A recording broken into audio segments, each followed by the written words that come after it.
In this section, we talk about compassion.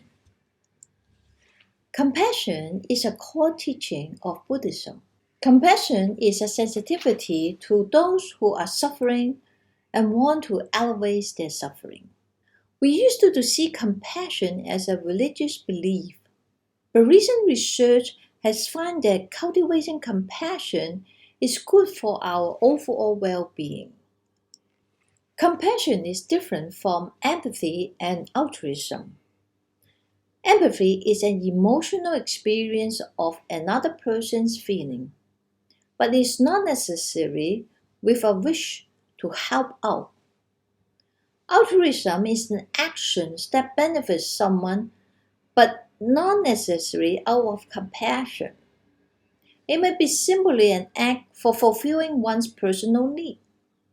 For instance, making a donation for promotion or for tax deduction. Compassion is not always easy. It is easy for us to show care and love just someone we related to or someone we have positive feelings. However, it is harder to feel the suffer and willing to help people who we do not know, we do not love, or are even very dissimilar from us. Compassion is unconditional love and care for all beings. Cultivating compassion turns out to be beneficial to our physical and mental health, and even change our brain activities. In one study, saw a relationship between one's feelings and their immune function. Inflammation is the root of many diseases and is generally higher in people who live under a lot of stress.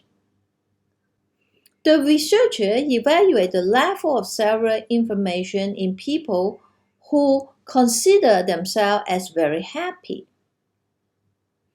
The happy people was classified into two types: live a good life, live a life of purpose or meaning.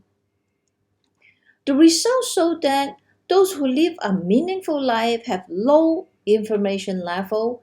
Those who live a good life have high inflammation level.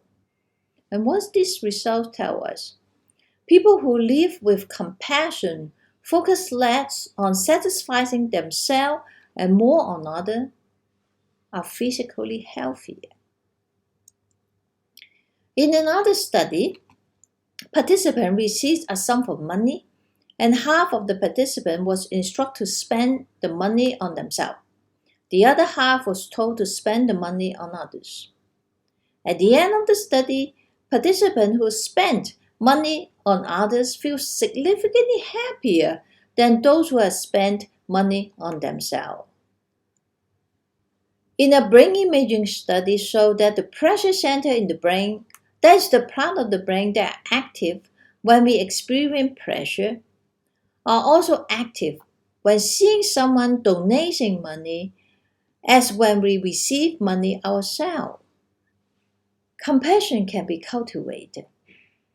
Our mind has a tendency to react to what is happening in the environment and think trust ourselves. But if the mind is trained, it will be still and kind and be empathetic and kind to others. That's the end of the section. Thanks for your attention.